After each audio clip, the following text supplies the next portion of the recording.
का वोटर हर एक जाति, बिरादरी और धर्म से ऊपर उठकर MIM के सिंबल पे असदुद्दीन ओवैसी साहब के लीडरशिप पर ईमान रखते हुए, यकीन रखते हुए अपनी क़ियादत को मजबूत करने का अज़्म लेकर और हौसले के साथ एक ग्राउंड में जमा हो।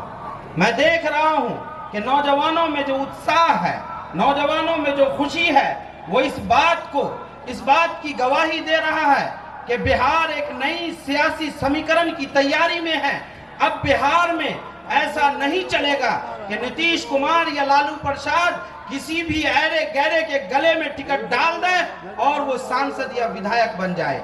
अब समीकरण भी हम बनाएंगे, उम्मीदवार भी हम लाएंगे, सिंबल भी हम देंगे, इसलिए कि वोट हमारा है। और यकीनी बात है कि जब वोट हमारा है, आबादी हमारी है, तो कोई नई माई का लाल पैदा हुआ है इस सरजमीन बिहार में जो हमें हमारा हिस्सेदारी लेने से रोक सके। हम अपनी हिस्सेदारी खुद तय करेंगे।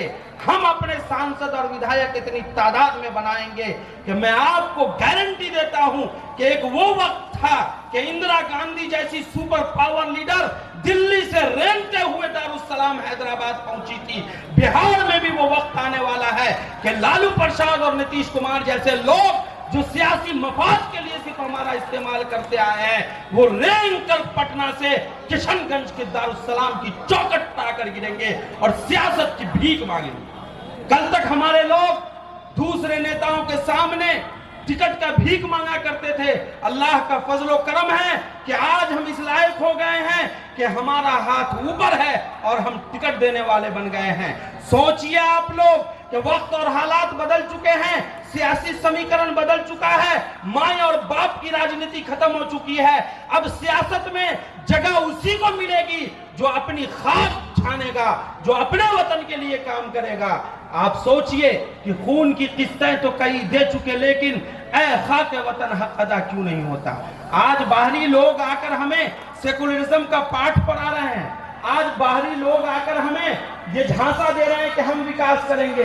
मैं आपको गारंटी देकर जाता हूं कि अगर इस सरजमीन का हक कोई अदा कर सकता है और कोई इस लायक है जो हक अदा कर सके, और कोई यहाँ के जनता का अगर वोट का सबसे पहला अधिकार किसी का है तो वो है हमारे बड़े भाई राणा रणजीत सिंह का। इसलिए कि राणा रणजीत सिंह ने इस मिट्टी के लिए अपनी मेहनत की है और मिट्टी के लिए हर चीज सहा है। जब आप ऐसे लोगों को मौका देंगे और राणा रणजीत सिंह के सर पर जब असदुद्दीन ओवैसी साहब जैसे बावकार और पुरवकार बाज़मीर आदमी के लीडरशिप का हाथ होगा तो यकीन मानिए कि शिवहर में आपसी भाईचारा, अमन, शांति और तरक्की से कोई नहीं रोक सकता है। आप छोड़ दीजिए दूसरों का चक्कर, अपनी क़ियादत, अपनी लीडरशिप और अपने नौजवानों के हाथों को मजबूत कीजिए और शिवहर लोकसभा से राणा रणजीत सिंह को भारी मतों से जिताकर दिल्ली भेजिए, इस यकीन के साथ कि राणा दिल्ली जाएगा और शिवहर का हक छीन के लाएगा। अस्सलाम।